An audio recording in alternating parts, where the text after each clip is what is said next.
हमारे करते देखिए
বক্তব্য শুনছেন।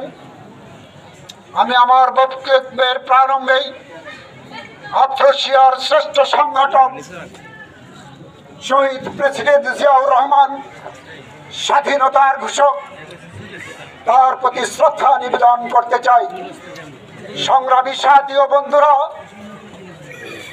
শেখ মুজিবুর রহমান এদেশ স্বাধীনতার পর ৭২ থেকে ৭৫ রাষ্ট্র পরিচালনায় যে ব্যর্থতার পরিচয় দিয়েছিল, গণতন্ত্রকে হত্যা করেছিল, বাকশাল কায়েম করেছিল, এদেশের মানুষের উপর নির্যাতন নিপীড়নের স্ট্রিম রুলার চালিয়েছিল, গণতন্ত্রকে হত্যা করার ফলে, বাক স্বাধীনতাকে হত্যা করার ফলে বাংলাদেশে একটি নতুন রাজনৈতিক দল সৃষ্টি করা একান্ত প্রয়োজন হয়ে গিয়েছিল।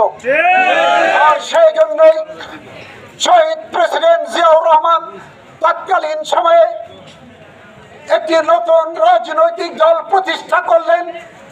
কেন প্রতিষ্ঠা করলেন?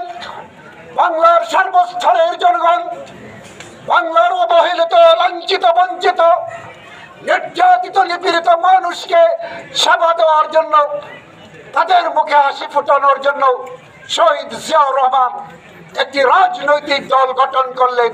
তার নাম হলো বাংলাদেশ। শহীদ জিয়া বাংলার মাটিতে রাজনৈতিক দল গঠন করে সুন্দর একটি নির্বাচনের মাধ্যমে বাংলার প্রেসিডেন্টের দায়িত্ব গ্রহণ করেন।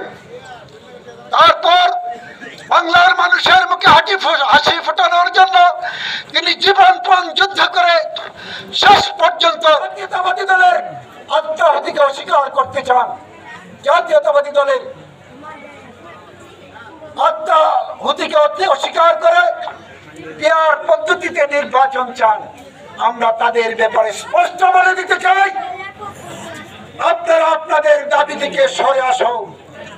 আপনারা বাংলাদেশ জাতীয়তাবাদী দলের হাতে হাত মিলে, কাঁধে কাঁধে বা কাঁধ মিলে বাংলাদেশে একটি অবাধ, সুন্দর ও সুষ্ঠু নির্বাচনের মাধ্যমে একটি গণতান্ত্রিক সরকার প্রতিষ্ঠা করার সুযোগ সৃষ্টি করে দেন বর্তমান সরকারকে।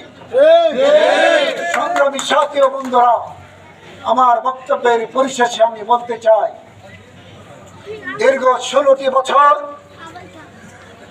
যে নেতার নেতৃত্বে আমরা অষ্টগ্রাম ইটনা বিটামনের জনগণ, শহীদ জিয়ার আদর্শের সৈনিকরা রাজপথে আন্দোলন করেছি, সংগ্রাম করেছি, বিপ্লব করেছি, মামলার আসামি হয়েছি, রক্ত ঝরিয়েছি, কারাবরণ করেছি, সেই নেতাকে কি কারণে তার সকল পদ স্থগিত করে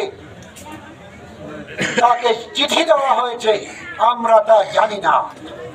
আমরা কেন্দ্রের পক্ষ থেকে দেওয়া চিঠির প্রতি সম্মান জানাই, তবে অষ্টগ্রাম ইটনা বিটামনের সর্বস্তরের জনগণ চাই ফজলুর রহমানের